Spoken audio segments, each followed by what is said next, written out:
$500 million. That was the fine Judge Thomas slammed down on Jasmine Crockett in front of a stunned courtroom. The words fell like a hammer, each syllable ringing through the air as if it were the sound of a nation's justice collapsing in plain sight. The number alone didn't make sense. It wasn't a judgment, it was a weapon. A punishment meant not to correct, but to crush. Gasps spread like wildfire through the gallery. Some clutched their mouths, others muttered in disbelief. Whispers rippled between the benches. Did he really say that? $500 million? For her? Even seasoned reporters who had covered trials for decades stared at one another, their pens frozen above their notepads. This wasn't a verdict. This was vengeance, wrapped in the robe of authority. At the bench, Judge Thomas leaned back, lips curved into the faintest smirk, his eyes glinting with the satisfaction of a man who believed himself untouchable. To him, it was more than a ruling, it was a show of dominance. He had money, power, and the gavel in his hand, and he wielded them all like weapons against anyone who dared challenge his world. And there she was, Jasmine Crockett, calm, unshaken. Her expression was unreadable, like stone carved under pressure. To some, it looked like defeat, the silence of someone who had just been buried alive in debt. But those who knew her, those who had followed her rise, could see it, that quiet fire behind her eyes, that refusal to bow, even when the mountain before her seemed impossible to climb. The silence in the courtroom was thick enough to choke on, and for a moment it seemed as though the story was over before it had even begun. $500 million. A punishment designed to erase not just Jasmine Crockett, but the hope she represented to millions who believed in her fight. But what no one knew, not Judge Thomas with his smug grin, not the journalists fumbling for words, not even the allies holding their breath in the gallery, was that this moment wasn't the end. It was the spark. Because what happened in the next 3 hours would turn the court and the country upside down. This wasn't just about dollars. It was about silencing a voice, and everyone in that room knew it. The fine was so grotesquely large, so wildly disproportionate, that it stripped away any illusion of fairness. Judge Thomas hadn't ruled against Jasmine Crockett on principle. He had drawn a line in the sand, daring anyone who dared to speak truth to power to cross it. To fine her was one thing. To fine her $500 million was something else entirely. It was a declaration. Your words are too dangerous. Your courage is too loud, and I will bury both beneath a mountain of debt. This was no longer about a legal dispute. It was about free speech itself, the idea that an elected representative could stand up for her people without fear of being crushed by the very system sworn to protect them. Civil rights leaders watching the case saw it instantly. Lawyers whispered in disbelief, not because of the financial blow, but because of what it symbolized. If Thomas could silence Jasmine Crockett, a congresswoman with a national platform, then what chance did the ordinary person have? Every camera lens turned sharper. Every microphone hummed with anticipation. Cable news anchors cut into regular programming. Breaking news from the Crockett trial, they announced, as if America itself needed to stop and pay attention. And they did. From dorm rooms to diners, from office break rooms to living rooms across the country, people tuned in live, not realizing they were about to witness history unfold in real time. And in every corner of that nation, the reaction was the same.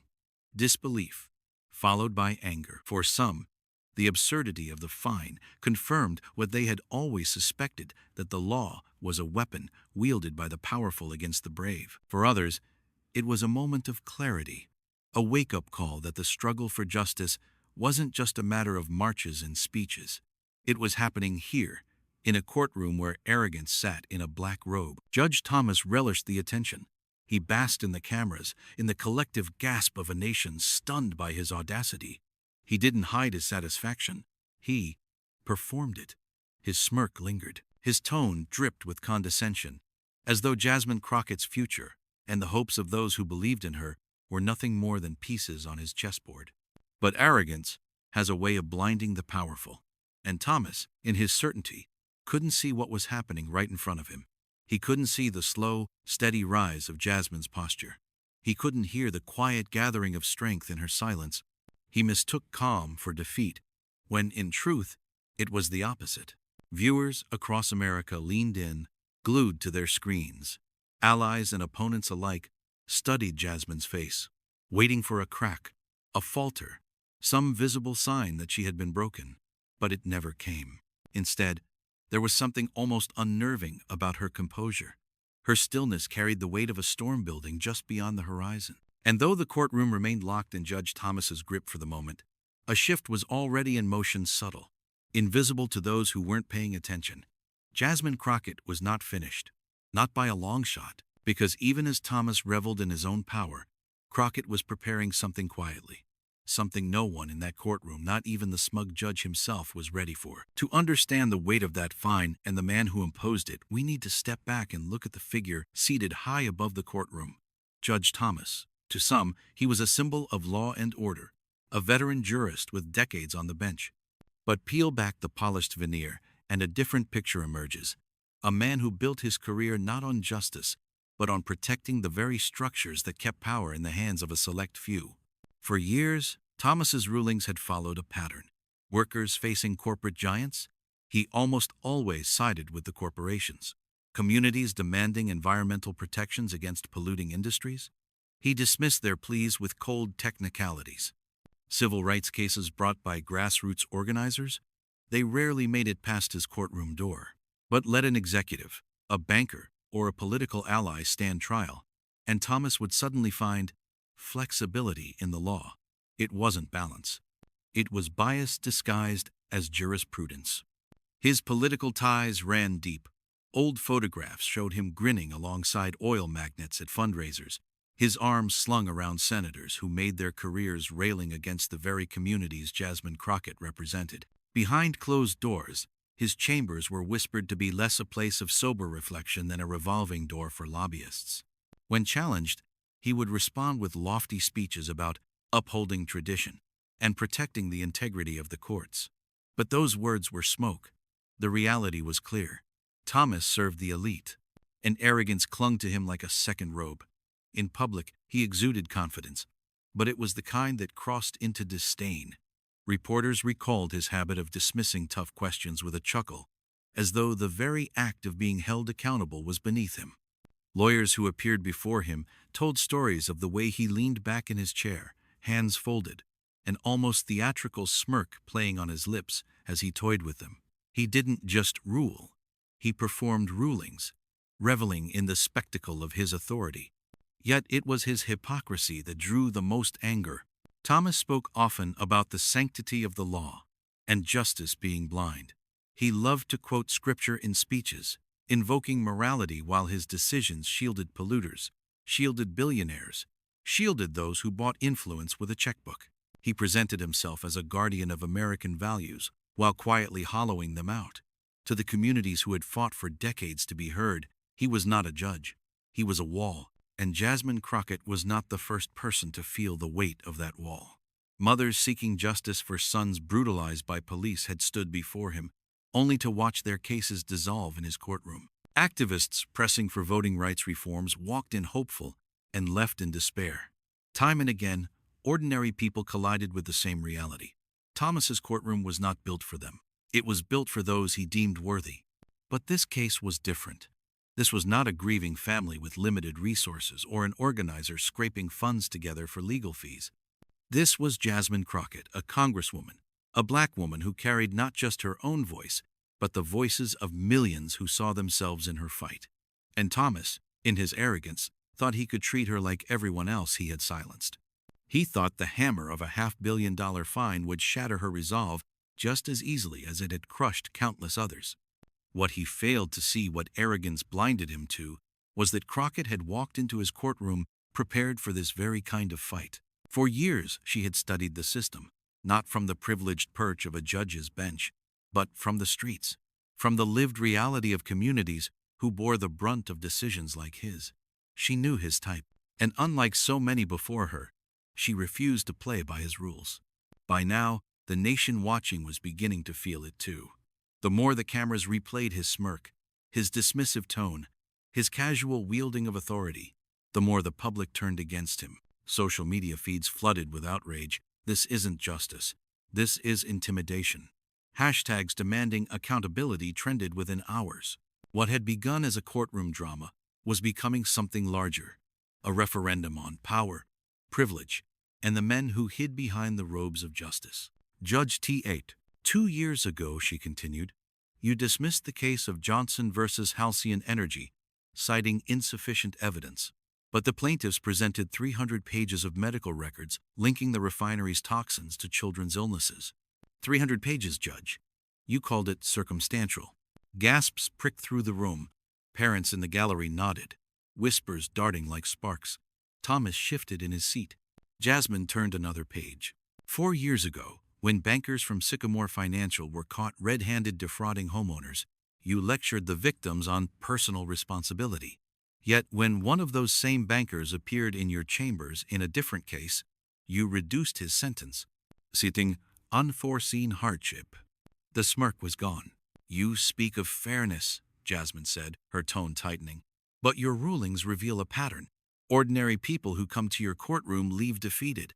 Elites who come to your courtroom leave protected. A low hum spread across the gallery. Reporters scribbled furiously, some already whispering into live microphones. Thomas's gavel slammed. Order! Order! But his voice cracked, and the sound no longer carried command. It sounded defensive, desperate. Jasmine didn't flinch. She leaned forward, her voice a razor wrapped in velvet. Order? The only order here is the one you've built for yourself and your friends. And today, you tried to extend that order by burying me under $500 million. Not because the law demanded it, because you demanded it. The gallery erupted in murmurs. Some clapped before the bailiffs barked for silence. Cameras swung to capture every second. And outside the courthouse, the chants grew louder, syncing with the rhythm of her words as they were broadcast live. But she wasn't finished. Not yet. She reached for another sheet of paper. This one, a printed transcript. Here, she said, holding it up just enough for the cameras to catch. Your own words. In a 2015 lecture at the Bar Association, you declared, and I quote, "The role of a judge is not to protect the powerful, but to defend those with no voice." The line hung in the air like a guillotine. Gasps, shouts, even some laughter, bitter, incredulous. Reporters repeated the quote into their microphones, as if history itself was recording the hypocrisy in real time. Thomas's face darkened. He reached for the gavel again, but his hand trembled. He slammed it down. Once, twice. The sound no longer silenced the room. It rattled like the last echoes of a collapsing wall. Enough, he barked. This is my courtroom. No, Jasmine answered, voice steady, amplified not by volume but by truth. This courtroom belongs to the people, and they are watching. Right now, across this nation, they see what you've done. They see who you serve. They see how you wield justice like a weapon, and they will not forget. The eruption was immediate. The gallery broke into cheers before bailiffs rushed to calm them. Outside, the chants swelled, "Stand with Jasmine! Stand with Jasmine!" Twitter exploded, hashtags multiplying by the second. Memes of Thomas's cracking facade spread like wildfire, his once smug expression juxtaposed with Jasmine's unshakable calm. Still, Jasmine pressed forward. Your Honor, you thought you could silence me with an impossible fine. But the truth is, you only amplified my voice. Because now the country has heard what I have seen for years. A system twisted to shield the powerful and punish the rest. Thomas's composure collapsed further. He fumbled with his notes, eyes darting as though searching for some hidden escape, but there was none. Every camera, every phone, every eye in that courtroom was locked on him, watching the mighty robe slip from his shoulders, revealing not strength, but fragility. Jasmine let the silence return once more. A pause. Then she closed the folder with a soft click, the sound small yet seismic. Her final words cut like a blade. Justice is not a stage for your arrogance. Justice is not your personal theater, and justice will not be silenced by your gavel. The crowd gasped, then roared. Reporters shouted questions. Bailiffs barked commands. The air buzzed with the electricity of a moment that felt larger than life.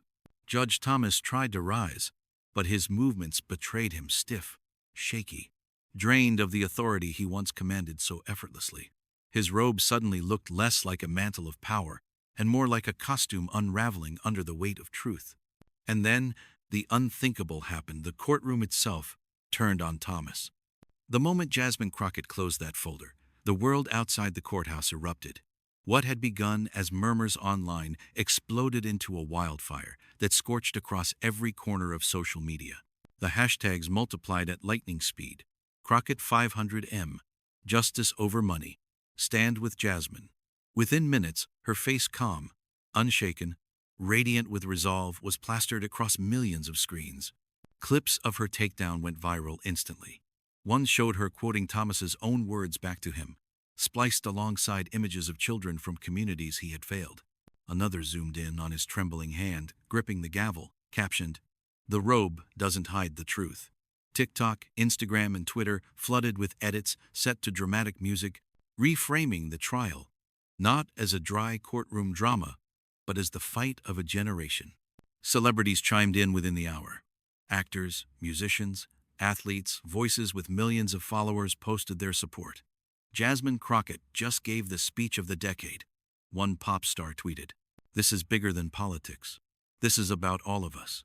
Influencers stitched clips with teary-eyed reactions, telling their audiences, "This is why we fight. This is why we vote." And it wasn't just cultural figures.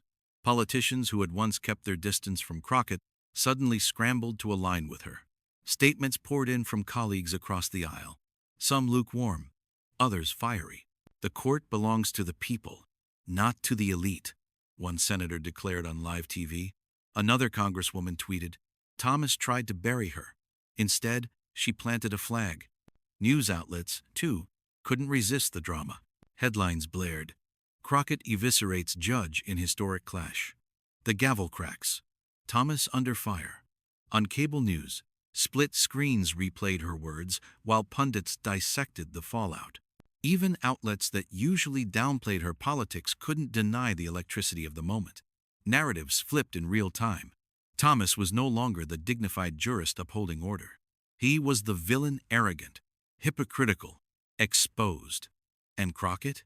She wasn't just a congresswoman anymore. She was the voice of truth. Back inside the courtroom, the transformation was just as seismic. The gallery that had once whispered in fear now erupted into applause. Hands clapped, fists rose, cheers rang out, despite the bailiff's protests. Even a few officials seated near the front, staffers, clerks, legal aides, shifted uncomfortably, some exchanging glances heavy with disapproval at the man who had once commanded their respect. A murmur spread, low but unmistakable. Thomas had lost the room, and that loss mattered.